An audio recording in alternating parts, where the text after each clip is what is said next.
श्री सरस्वती मैया की जय, श्री कृष्णचंद्र भगवान की जय। आज हम चर्चा करने वाले हैं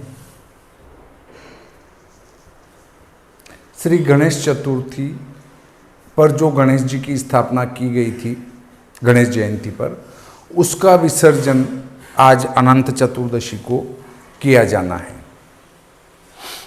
देखिए, श्री संवत 2080 शक 1945 भाद्रपद शुक्ल पक्ष 14 गुरुवार दिनांक 28/9/23 को आज अनंत चतुर्दशी भी है। अनंत चतुर्दशी और गणेश जी का विसर्जन किया जाना है। इसका समय रहेगा अभिजीत वेला दिन में 11:57 से 12:44 तक, और लाभ अमृत रहेगा 12:20 से लगाकर 3:18 तक। तो हमें 11:57 से 3:18 तक श्री गणेश जी का विसर्जन करना है। देखिए, मैं आपको बताता हूं कि दीवा 1:30 से 1:30 से 3 बजे तक राहु काल रहेगा, गुरुवार है इसलिए। चूंकि मैंने ये सही समय तो आपको बता दिया, परंतु लोगों के दिमाग में भूत सवार है राहु काल का।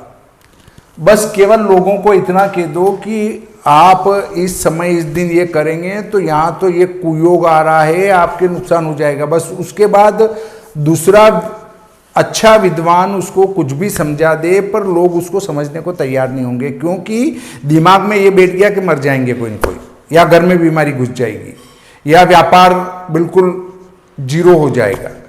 तो फिर ऐसी स्थिति में वो भूत सवार हो चुका है आजकल लोगों के। अगर आप किसी को मुहूर्त बता दो और उसमें तो राहु काल आ रहा है, तो पंडित जी कितना ही अच्छा लग्न शुद्धि देखकर मुहूर्त बताए, परंतु एक रास्ते चलता आके कहेगा पंडित जी क्या देखा आपने, राहु काल है उस समय में।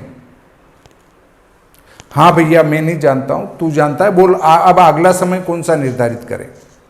तो अब आप बताओ। अरे भाई, जब तुझे ये पता है कि राहु काल में शुभ मुहूर्त नहीं होता है, तो तुझे ये भी पता है कि शुभ मुहूर्त कब होगा, तो जानकार है। ऐसा ही होता है पंचक को लेकर। पंचक को लेकर अगर किसी के मुहूर्त निकाल दो आप, तो वो घर जाएगा, घर जाने के बाद उसका पड़ोसी कहेगा पंडित जी ने मुहूर्त कैसे निकाल दिया, पंचक है उसमें, तो कैसे निकाल दिया उन्होंने। बहुत बार लोगों के फोन आते हैं कि आपने जो मुहूर्त निकाला है उसमें तो पंचक है। तो मैं कहता हूं, कौन से विद्वान ने कहा कि पंचक में मुहूर्त नहीं होता है, मेरी बात कराओ उससे। अरे नहीं, वो तो हमारे घर घर में बात चल रही थी। अरे घर घर में तुम विद्वान थे तो फिर मेरे पास क्यों आए।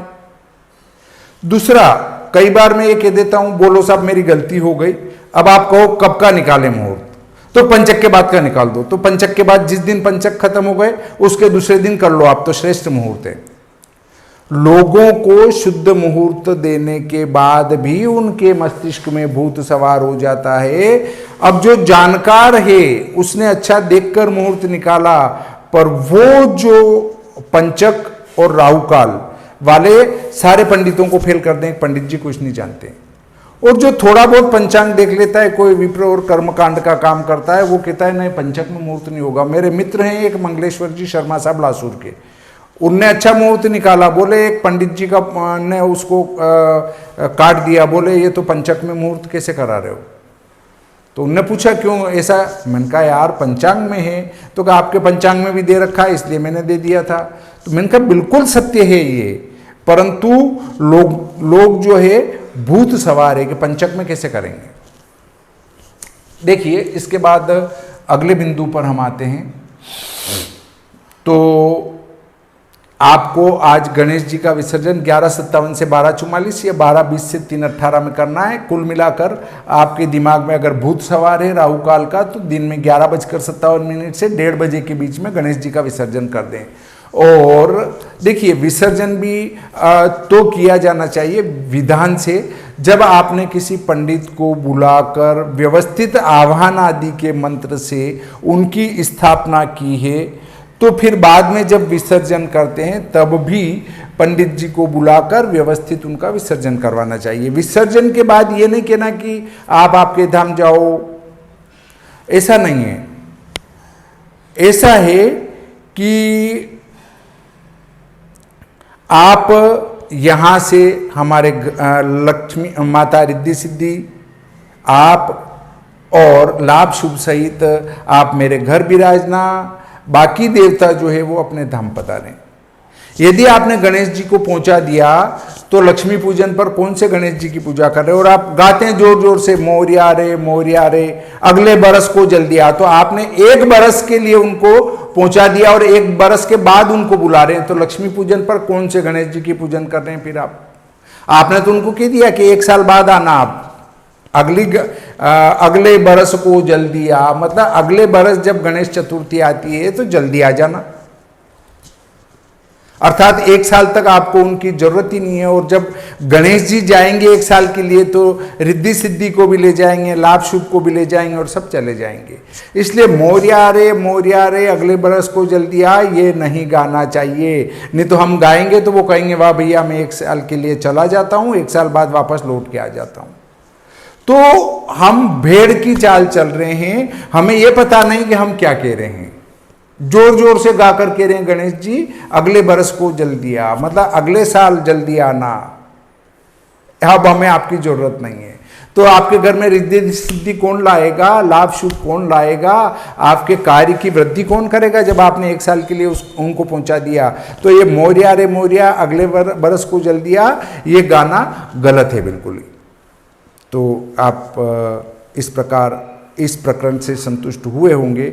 और गणेश जी का अगर विधि विधान से आपने स्थापना करी है तो उनको विसर्जन, मूर्ति का विसर्जन होगा, गणेश जी को नहीं पहुंचाना है।